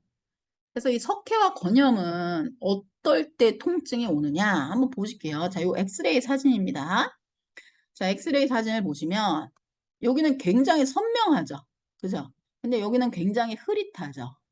이거는 이제 형성기예요. 형성기랑 휴식기 이게 딱 생길 때. 근데 석회와 건염의 통증은 바로 이렇게 흐릿해질 때. 이게 뭐냐면 몸에서 얘를 막 흡수하는 흡수 단계에 극심한 통증이 나타나요. 즉 회복되는 과정에서 나타나는 통증입니다. 근데 이 통증이 너무 심하기 때문에 특히 밤중에 많이 일어나요. 막 잘 때 막 너무 아픈 거예요. 이 오십견에서 오는 통증이랑 좀 틀려요. 어쨌든 막 이 통증이 너무 심해요. 근데 더 웃긴 게 이 스케어 건염은요. 저희가 이제 메디컬 공부를 할 때 원인이 명확하지가 않아요. 근데 많은 경우에 손상된 힘줄에 산소가 부족하거나 힘줄이 자주 눌리면 발생된다라고 했는데 이게 무슨 말이냐면 결국에는 근육의 숄트니 그러니까 근육이 막 너무 많이 타이트해져 갖고 그 주변 조직의 그 혈관을 누르면 아까 뭐라 그랬어요? 산소 공급, 영양 공급이 안 되잖아요. 그런 부위에 석회와 건염이 많이 생기더라. 이제 그런 거예요. 그다음에 이제 나이에 따른 퇴행성 변화도 결국에는 이번과 같은 이유겠죠. 그죠? 그래서 이제 석회와 건염 같은 경우에는 어떻게 치료를 하느냐. 이제 이게 자연 치유예요. 그냥 놔두는 거예요. 그냥 치유되게 놔두는 방법이 있고, 이제 두 번째는 이제 초음파 치료, 울트라사운드 치료인데, 이 초음파 치료가 특히 이 흡수기 때, 통증이 심할 때, 이 빨리 흡수될 수 있도록 도와줍니다. 이 초음파 치료가. 이건 뭐 물리치료실에도 하고, 마사지 치료실에서도 하고, 이거 뭐 웬만한 헬스케어 선생님들은 다 하시죠. 그죠? 그 다음에 마사지 치료. 마사지 치료 같은 경우는 굉장히 좋죠. 왜냐면은 이 근육을 풀어주면 이렇게 뭐라 그랬어요? 산소가 부족하다 그랬잖아요. 즉 근육 주변 근육을 풀어줘서 누르는 혈관이 확장되게 함으로써 그 부위에 원활한 산소 공급, 혈액 공급을 해주는 거예요. 그래서 이제 근본적인 치료죠. 그렇게 해서 흡수가 빨리 될 수 있게 도와주는 치료고요. 그다음에 체외 충격파 치료 같은 경우는 이렇게 딱 싸서 일부러 막 상처를 만들어 주잖아요. 그래서 이제 염증 반응이 더 빨리 이제 진행되게 하는 이런 체외 충격파 치료도 쓰고요. 그다음에 이제 5번, 6번 같은 경우에는 이제 의사 선생님들이 주로 하죠. 뭐 염증 약을 이렇게 처방해 주신다거나 아니면은 주사요법이라 그래요. 여기에다 주사기를 딱 꽂아서 이렇게 쑥 뽑아내는 거예요. 요거를. 그럼요, 하얗게 우유가루처럼 쫙 나옵니다. 그거를 쫙 말리잖아요. 그러면 수분이 다 증발되면 어떻게 되면 하얀 백색 가루가 남아요. 그래서 주사위 요법으로도 뽑는 케이스가 있고요. 가장 근본적인 이 석회화 권염이 생기지 않도록 가장 근본적인 거는 아까 말씀드린 자세 교정이죠. 그죠? 모든 뼈들이 제자리에 있고 모든 근육들이 제자리에 있어서 그 근육의 긴장도가 높아지지 않게, 높아지면 어떻게 해요? 혈관을 눌러서 산소 부족 사태 이런 것들이 생기니까, 힘줄이 눌리는 사태가 생기니까 근본적으로 석회화 권염이 발생되지 않도록 하기 위해서는 평상시 자세를 바르게 하는 것이 굉장히 중요하다. 를 말씀드리고요. 자, 이제 그 다음에 이제 회전근개 파열에 대해서 보겠습니다. 회전근개 파열 때문에 어깨 통증 있으신 분도 굉장히 많죠. 어머, 어깨 근육이 찢어졌대요. 그러니까 이분들의 특징이 뭐냐면 어깨 근육이 찢어졌다 그래갖고 이 끊어졌다는 표현으로 이거를 오해를 하셔서 안 움직이세요. 그러면은 대부분 회전근개 파열로 인해서 오식전으로 진행되시는 분들이 굉장히 많습니다. 굉장히 많아요. 그래서 이 회전근개 파열에 대해서도 우리가 한번 잘 알아보도록 할게요. 자, 일단 그럼 회전근개가 무엇인가 한번 영상을 통해서 한번 보도록 하겠습니다. 어깨는 빗장뼈라 불리는 쇄골을 중심으로 쇄골에 견갑골이 연결되어 있고 견갑골의 관절와에 팔뼈인 상완골이 이어져 있다. 어깨 관절은 360도 자유자재로 움직일 수 있도록 운동 범위가 매우 넓은 것이 특징이다. 상완골은 다시 극상근과 극하근, 소원형근, 견갑하근이라는 4개의 근육으로 견갑골과 연결되어 있는데, 회전근개란 이 4개의 근육으로 연결된 힘줄 부분으로 근육이 어깨를 움직일 때마다 그 힘을 전달하는 역할을 한다. 자, 보셨죠? 회전근개가 무엇인지. 지금 이렇게 그림에서 보면 이렇게 뭐 마치 따로따로 떨어져 있는 것처럼 보이는데, 자, 사실은 그게 아니라, 자, 여기 볼게요. 자, 바로 이게 이제 회전근개예요. 아까 영상으로 보셨던 즉 견갑골을 직접적으로 싸고 있는 근육들이에요. 견갑골과 상완골이 잘 붙어 있게 쫙 이렇게 포개고 있는 근육, 4개의 근육인데, 여기 보면 우리가 보통 손가락 힘줄 같은 경우 이렇게 있어서 이게 딱 끊어주면 뺑 하니 끊어져 버리잖아요. 근데 이 회전근개의 이 힘줄은 그런 게 아니라 마치 이렇게 뭐 이렇게 포장된 것처럼 이렇게 어깨를 싸고 있어요. 그래서 여기가 좀 찢어졌다고 해서 이렇게 뺑 끊어지는 게 아니라 이 다른 이 이 힘줄들이 같이 포개고 있기 때문에 그렇게 쉽게 우리 어깨가 막 떨어져 나가지 않습니다. 자, 그래서 근데 이 회전근개가 파열되는 원인들이 이제 여러 가지가 있는데, 이제 첫 번째, 뭐, 흔한 케이스는 아니지만, 자, 여기 보시면, 이게 엑스레이 사진, 이게 정상 MRI예요. 자, MRI 사진인데, 요 뼈 있죠? 요 뼈. 자, 여기 이제 어깨에서 이제 나오는 요 뼈예요. 요 뼈. 요 뼈 밑에 뼈가 자라는 거야, 이렇게. 뾰족하게. 뼈가 자라면 어떻게 되겠어요? 요 밑에 지금 극상근이 있잖아요. 요 극상근이 이렇게 지금 뼈 밑으로 지나가는데, 요 뼈가 자라서 요 극상근을 긁는 거예요. 어떤 특정, 특히 팔을 들어 올리는 동작을 할 때마다 이 자란 뼈가 이 극상근에 상처를 내면서 찢어지는 케이스가 있고요. 그럴 경우에는 수술로 이 뼈를 잘라내야 돼요. 방법이 없어요. 자, 그다음 두 번째는 뭐냐면은 갑작스런 사고나 충격, 뭐 예를 들어서 이렇게 교통사고로 인해서 팍 부딪혔다거나 뭐 충돌을 했다거나 그렇게 되면은 우리 근육이 그 프로텍트 스파즘이라고 있어요. 자기를 보호하기 위해서 갑자기 확 수축을 합니다. 이렇게 돼 있던 근육 결이 이렇게 확 수축을 하면서 갑자기 뺑뺑해져요. 그럴 때 이제 근육에 부착되어 있는 부분이 이게 너무 그 컨트랙션 그 수축이 심해서 이렇게 살짝 뜯어지면서 염증이 생기는 그런 경우가 있어요. 그 다음에 또 어떤 원인이 될 수 있냐면 이게 제일 이제 많은 원인이죠. 반복된 동작, 반복되는 동작을 해서 어떤 특히 뭐 우편물을 배달을 하신다던가 아니면 뭐 위에 뭐 청소를 하신다던가 그래서 같은 동작을 계속 반복하는 분들은 그 반복되는 근육이 이렇게 짧아져요. 근육 머슬 파이버들이 점점 짧아져서 요 붙어 있는 부위가 조금씩 어떻게 해요? 염증이 생기면서 찢어지기 시작합니다. 그거는 뭐 여기 뭐 이 회전근개 4개의 근육 중에 어느 부위도 될 수 있겠죠. 그죠? 그래서 일단 우리가 그 파열을 어떻게 나누냐면 자, 여기는 이제 정상 근육인데 자, 보시면 자, 여기 보이시죠? 아주 잘 붙어 있죠? 그 부위. 어깨뼈에 잘 붙어 있어요. 근데 작은 파열은 여기 보시면 MRI에 이렇게 보시면 여기가 좀 똑똑 떨어져서 위로 이렇게 올라가 있는 게 보이시죠? 요 그림이에요. 이렇게 떨어져서 위로 말려서 올라가라. 위로 이렇게 말려서 올라가는 거예요. 자, 요게 이제 한 3cm에서 5cm 정도 말려 올라갔다. 이렇게 위쪽으로 이렇게 말려 올라갔다. 이런 거 우리가 작은 파열이라 그래요. 3cm 이하는 작은 파열, 큰 파열은 3에서 5cm. 그 다음에 요건 큰 파열인데 봐도 여기에 붙어 있어야 될 근육이 지금 어디까지 가 있어요? 쭉 가서 좀 쪼그라들어갖고 뒤에 가 있죠. 그죠? 요게 5cm 이상 이게 쭉 말려 올라가는 거예요. 이렇게 쭉 말려 올라가는 거 이걸 뭐라 그래요? 광범위 파열 5cm 이상이라 그러는데 이럴 때 이제 수술을 하죠. 근데 이 수술 기준도 캐나다랑 한국이랑 틀려요.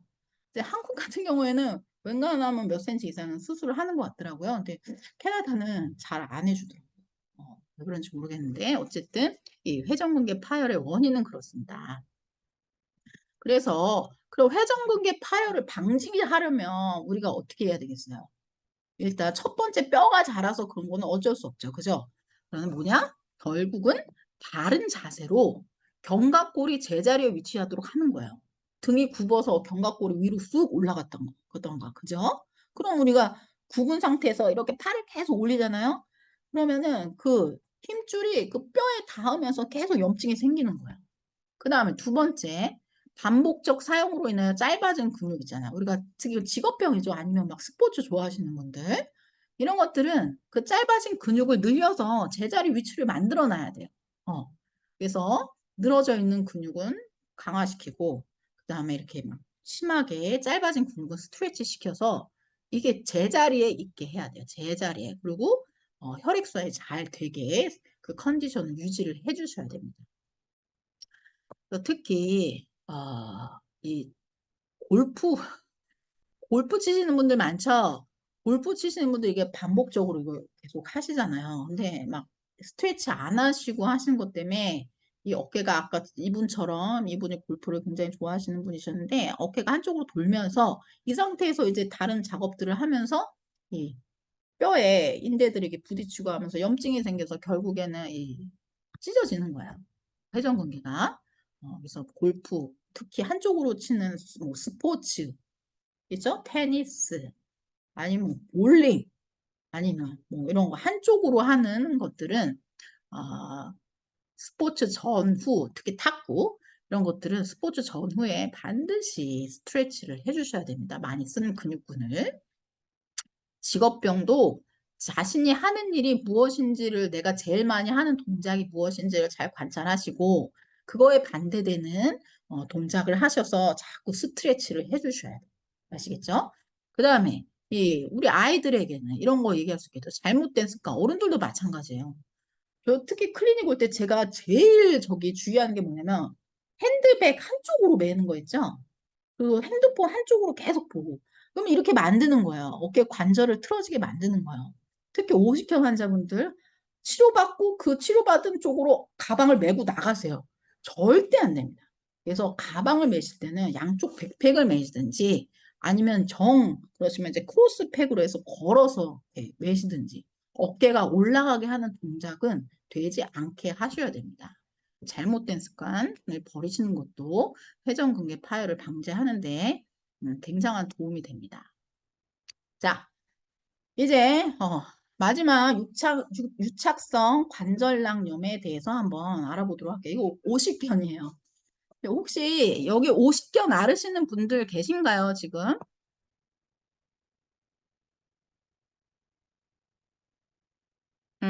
없으신가요? 음. 자, 그러면 일단 이제 오십견에 대해서 한번 보도록 할게요. 자, 오십견은 치료 시기가 매우 중요해요.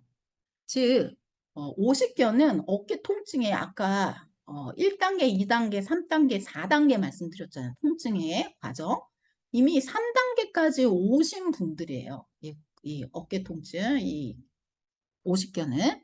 그래서 이 오십견까지 가지 않으려면 치료 시기가 굉장히 중요합니다. 즉 어깨에 한 곳에 통증이 생기면은요. 참지 마시고 본인이 해결하실 수 없으면 바로 치료실을 찾으셔서 그 원인, 그 17개 근육이 있었죠. 그 17개 근육 중에 어디에 문제가 생긴 건지를 우리 치료사 선생님이 어세스를 통해서 찾아내시고 그것을 해결하면 바로 치료가 돼요. 어깨 오십견까지 가지 않습니다. 그 다음에 이 유착성 관절염의 특징은요. 모든 관절 가동 범위에 제한이 생겨요. 올리는 거 하나 안 된다고 오십견이라고 하지 않아요. 그거는 그 어떤 특정한 근육에 문제가 생겨서 그 근육이 하는 그게 안 되는 거지. 오십견은 모든 관절 가동 범위에 제한이 생깁니다. 즉 드는 거, 뒤로 펴는 거, 옆으로 벌려주는 거, 그 다음에 열충셔 하는 거, 이렇게 바깥으로 돌려주는 거, 이게 전 관절 가동 범위에 다 제한이 생겼을 때 우리가 이거를 오십견이라고 명명을 해요. 그리고 이 오십견은요, 통증을 더해서 점점점 더 움직이지 않아서 악화가 되는 질환이죠. 그죠? 그래서 이 통증에 제일 심해서 오신 분들은 대부분요, 이 혈관계 문제가 있습니다. 막 손이 퉁퉁 붓고, 신경계 증상이 동반이 돼요. 막 저리고, 막 소변대까지 저리고, 이런 증상까지 이미 동반이 되십니다. 그래서 자, 요 그림을 보시면 요건 정상적인 우리 어깨 관절을 싸고 있는 캡슐이에요. 근데 한 군데에서 시작한 통증에 그저 염증이 생기는데 그게 어디에 관절낭에까지 염증이 생겨서 좀 시뻘겋게 된 거 보이시죠? 그러면서 이제 여기에도 이제 유착이 일어나기 시작해요. 자, 그 다음에 이제 어떤 유착이 일어나냐면 자, 요거 하얀 것들 보이시죠? 이게 뭐죠? 아까 말씀드렸던 우리가 처음에 보았던 영상에서 파샤 웹. 그죠? 저희 온몸을 덮고 있는 파샤 웹들이 섬유화질이 되면서 이 근육과 관절들이 서로 늘어붙기 시작합니다. 그래서 이제 어깨 오십견 치료를 할 때 제가 그런 표현을 해요. 관절이 한번 이걸 이 유착된 관절을 치료할 때 어떤 소리가 나냐면요. 특히 이런 웹파샤, 웹파샤, 섬유화질된 이 부분이 뜯어질 때는요. 치료할 때 느끼신 분들 있죠? 으드드득 소리가 납니다. 으드드득 소리가 나고요. 그 다음에 이렇게 관절들 있잖아요. 관절들이 딱 이제 풀어지면서 돌기 시작할 때는 또독또독또독 소리가 납니다. 그거는 좋은 거예요. 치료가 되고 있다. 생각하시면 됩니다. 그래서 일단 이 어깨 관절을 이런 질문 많이 하세요. 50견은 그냥 놔두면 저절로 좋아진다던데요. 막 이런 얘기를 하세요. 근데 이건 답답한 소리입니다. 그래갖고요. 결국에는 1년 반, 2년 돼갖고 못 참다 여기저기 돌다가 치료 오시는 50견 환자분들이 진짜 많아요. 근데 50견을 그냥 놔두면 안 되는 이유가 뭐냐면 첫 번째, 평균 치료를 안 하시면 1년에서 2년 정도의 극심한 통증에 시달리십니다. 특히 잠을 못 자죠. 그러면 잠을 못 자면 아까 말했잖아요. 스트레스 호르몬, 코르티졸. 코르티졸이 1년, 2년 동안 우리 몸을 다 지배를 하는 거예요. 그러면은 그 코르티졸에 의한 아까 보셨죠? 그 몸의 증상들은 다 나타날 뿐만 아니라 일단 밤에 통증 때문에 잠을 못 자잖아요. 수면 부족 때문에도 이런 것 때문에 스트레스 호르몬이 수치가 아주 급상승을 합니다. 그래서 아까 앞에서 본 것처럼 어떤 병들이 따라오냐면 고혈압, 당뇨, 골다공증, 특히 갑상선 질환이 많이 생기세요. 그래서 오십견 이 오래되신 분들은 병원에 갔더니 고혈압도 생겼어요. 당뇨도 생겼어요. 고다공증, 갑상선 막 약을 막 이것저것 드시기 시작합니다. 그 다음에 당연히 우울증 따라오죠. 그래서 50견 그냥 놔뒀다가 1, 2년 통증받다 오신 분들이요. 다 얼굴색이 시커머세요. 어두워져 있어요. 우리 멜라닌 그 영양 때문에 얼굴이 다 새카매요. 그 다음에 1년 안에 아픈 쪽을 치료하지 않잖아요. 그러면 아픈 어깨를 안 쓰니까 반대쪽 어깨를 많이 쓸 거 아니에요. 그러면 1년 안에 이 반대쪽 어깨에 50견이 생길 확률이 80%가 증가합니다. 그래서 50견은 절대 그냥 놔두시면 안 되고요. 제일 좋은 건 어깨에 어떤 한 통증이 생겼을 때 바로 50견까지 진행되지 않게 치료하는 것이 베스트고, 이미 진행돼서 어쩔 수 없다. 그럴 때는 어떻게 해요? 치료 방향이 어떻게 되냐면 통증을 먼저 밤에 잠을 잘 수 있게 이렇게 줄여주는 치료를 합니다. 일단 제 케이스를 말씀드릴게요. 선생님들마다 다 틀려요. 그래서 저 같은 경우에는 먼저 어떤 치료를 먼저 해주냐면, 자, 요거부터 볼게요.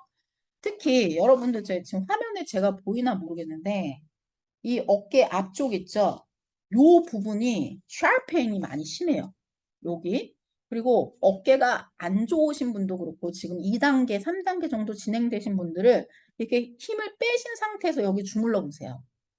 딱딱합니다. 근육이. 딱딱해요. 그래서 요 부위가 딱딱해지면 잠잘 때 샤프 페인, 막 찢어지는 통증 때문에 잠을 못 주무셔요. 그래서 저 같은 경우에는 50kg 환자분들이 오면은 이 부분을 먼저 해결을 해드립니다. 잠을 주무실 수 있게. 그래서 어떤 근육들을 치료해야 되냐면, 요 앞에 붙어 있는 여기 등뼈를 잡아당기는, 견갑골을 잡아당기는 이 소흉근, 그 다음에 요 가슴 근육이죠. 우리 갑바, 남자들 막 키우려는 이 갑바 근육, 요 근육, 그 다음에 여기 우리 주사 맞는 근육 있죠. 델토이드, 삼각근, 요 근육, 얘네들이 그 다음에 요 팔 근육 있어요. 우리 알통 근육이랑 요 견갑골에 붙어서 여기 상완에 이렇게 짧게 붙은 근육이 있어요. 이거 진짜 골치 아픈 근육인데, 얘네들을 먼저 딱딱한 거를 풀어줘야지 그 밤에 오는 샤프페인이 없어집니다. 그래서 제일 첫 번째 치료는 그렇게 하고요. 자, 샤프페인이 일단 없애고, 그 다음에 이제 치료를 어떻게 해야 되냐. 먼저 아까 말했잖아요. 50견은 이미 견갑골에 이 붙어있는 17개의 근육군이 다 굳은 상태라고 보시면 돼요. 그래서 보면 바깥쪽에 붙은 근육들이 있잖아요. 우리 몸의 근육이 한 층으로 되어 있는 게 아니라, 얘를 걷어내면 이 안에 또 근육이 있고요. 얘를 또 걷어내면 그 안에 또 근육이 있어요. 몇 겹으로 되어 있는데, 먼저 바깥쪽 근육부터 풀어줍니다. 견갑골에 붙어 있는 근육들 중에. 그 다음에 이제 안쪽 근육. 안쪽 근육이 뭐겠어요? 예. 우리가 아까 봤던 근육들 있죠? 4가지 근육. 견갑하근, 뭐 극상근, 뭐 극하근, 소원근, 요것들을 풀어주는 작업을 하고요. 그 다음에 아까 보셨던 유착된 관절을 분리시키는 조인트 플레이로 이제 분리시켜주는 과정을 합니다. 그래서 어쨌든 요 근육들이 풀리기 시작하잖아요. 그러면 이제 어떤 증상들이 나냐면, 치료할 때 이제 으드득 으드득 아까 유착된 그 파샤 웹이 뜯어지는 소리들이 막 나요. 드드드 으드드드 막 소리가 나고, 그 다음에 요거 이제 관절이 풀어질 때 막 또독또독 막 이런 소리가 납니다. 그러면서 요 조인트 플레이, 관절을 움직여주는, 즉 관절 가동 범위를 늘려주는 치료를 할 때 이 헤드가, 요 헤드라 그러죠. 이 상완 골 헤드가 이 공간이 생기면서 이렇게 쑥 도는 느낌 나요. 그때 우리는 애를 낳는 통증이라고 표현을 합니다. 이 얼마나 아픈지 몰라요. 근데 어쨌든 이런 치료를 통해서 점점 관절 가동 범위를 늘려주게 됩니다. 자, 그래서 이제 어느 정도 내가 이제 조금 움직일 수 있을 때 할 수 있는 제가 이제 운동법을 좀 이제 알려드릴게요. 자, 먼저 어깨 관절 분리를 위한 저항 운동이에요. 자, 오십견 때문에 고생하신 분들은 이거 조금 해주시면 좋아요. 자, 뭐냐, 똑바로 앉으신 상태에서 딱 90도를 하신 다음에 정면으로 봤을 땐 자, 요 모양이죠. 그죠? 해주신 다음에 자, 이 바닥에다가 놓고 몸으로 누르는 게 아니라 요 어깨만 아래로 지그시 꾹 눌러주는 거예요. 이렇게. 몸을 옆으로 이렇게 하시는 게 아니에요. 어깨만 쭉 눌러서 어떻게 해요? 침대를 꾹 눌러주시듯이 하면은 오십견 있으신 분들이 여기 통증이 와요. 근데 이거를 관절을 분리시켜주는 작업입니다. 그래서 요거를 하시고 나서 열중셔를 하시면 조금 더 도움이 되세요. 자, 요 운동이랑 그 다음에 또 하나. 자, 요거는 이제 어느 정도 근육이 조금 풀렸어요. 한 관절 가동 보면 중간 정도는 되시는 분들이 하시면 좋아요. 자, 먼저 제가 하는 걸 보여드리고 환자분이 하시는 거 보여드릴게요. 자, 책상이나 뭐 식탁을 이용하셔서 팔을 뒤로 손바닥에 엎어지게 하신 다음에 앞으로 꽉 누르시는 거예요. 그러면 이 알통 근육, 바이세스랑 아까 코랄크 보여드렸던 그 근육들이 스트레치가 됩니다. 그 다음에 옆으로 살짝 벌려서 이 방향으로 몸을 밀어주시는 거예요. 몸을 쫙 밀어. 근데 중요한 거는 어깨가 말려 있으면 안 돼요. 뒤로 제낀 상태에서 하셔야 돼요. 자, 다시. 자, 어깨를 바로 뒤로 제낀 상태에서. 그죠? 그 상태에서 뒤로 쫙 밀어주시는 거예요. 자, 그 다음에 이제 세 번째 동작은 뭐냐면 90도 방향. 내 몸과 평행하게 자, 요 방향으로 밀어주시는 거예요. 팔을 외전시키는 데 도움이 되겠죠? 쫙 벌려서 통증이 오면 멈추시고 멈추셨다가 숨을 쉬시고 뱉으시고 통증이 가라앉으면 한 번 더 미시는 거예요. 이렇게 해서 조금씩 관절 가동 범위를 늘리시면 되고요. 그 다음에 다시 손바닥이 뒤집어져서 앞으로 완전히 몸을 엎어지게 하시는 거예요. 하신 다음에 내 몸으로 이렇게 누르세요. 하나, 둘, 셋. 그죠? 그러면 이게 외전하고 그 다음에 받쳐서 귀에 딱 붙인 상태에서 쫙 올려주시는 거예요. 아시겠죠? 자, 그러면은 실제 환자분이 하시는 거 한번 보도록 할게요. 보실게요. 손을 뒤로 하시고, 그렇죠. 손이 더 안쪽으로. 그렇죠. 저 안쪽으로 일자가 되게 하셔야 돼요. 상과 일자가 되게, 그렇죠. 앞으로 쭉 누이시고. 이분도 3번 만에 팔 드는 걸 성공하셨어요. 괜찮으세요? 네. 자, 이제 손을 뒤집어서 약간 각도를, 그래서 그렇죠. 어깨는 어깨 뒤로 하시고. 펴시고 쭉 미셔서. 그렇죠.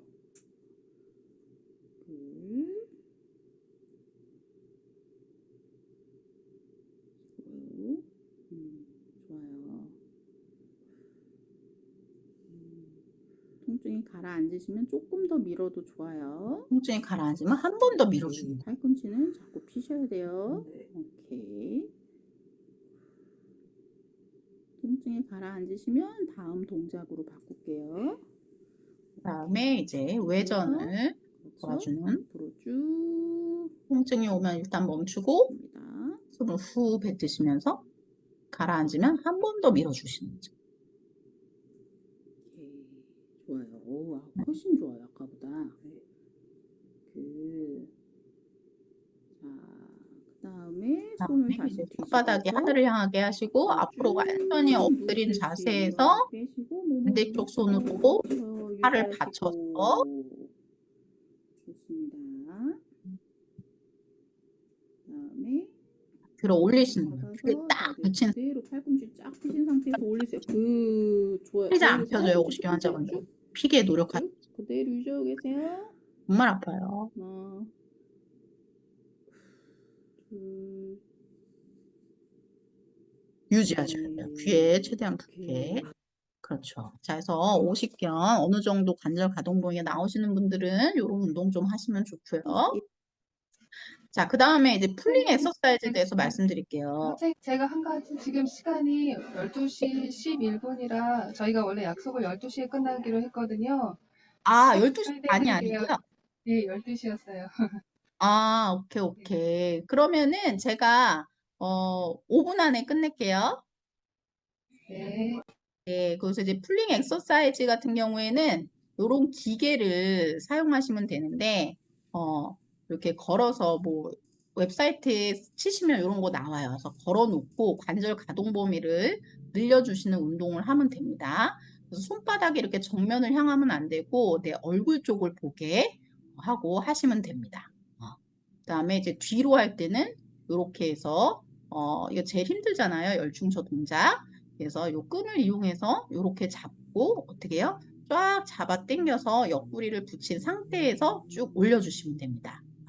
이렇게 풀링 엑서사이즈를 직접 구매하시면 돼요. 뭐 10불, 15불, 20불밖에 안 해요. 자, 그 다음에 이제 나머지는 어깨 건강을 위한 스트레치인데 이거는 벽을 잡고 하시면 돼요. 벽을 잡고 자, 아래를 잡고 몸을 앞으로 해서 평상시에 하면 좋은 스트레치들입니다. 그래서 쭉 해주시고 그 다음에 이제 옆으로 해서 또 스트레치를 좀 해주시고 각도를 바꿔가면서 하시면 돼요. 요 각도, 그 다음에 90도 각도 팔을 쭉 펴서 해주세요. 근막이 손끝까지 다 연결이 돼 있기 때문에 쭉 펴주시고 하시면 훨씬 좋습니다. 한 발을 내밀고 약간 몸을 꺾어주시면 돼요. 이렇게 해서 앞쪽 가슴 근육 쪽을 펴주는 거. 그 다음에 각도를 좀 더 올려서 한 번 더 하시고 그 다음에 마지막으로 손을 쭉 뻗어서 해주시면 됩니다.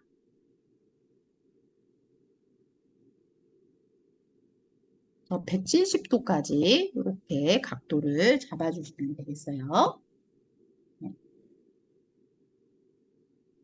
네, 좋습니다. 그래서 평상시 이런 스트레치들 많이 해주시고요. 나머지 두 개는 스트레치가 남았는데 일단 시간 관계상 일단 이건 좀 넘어가도록 할게요.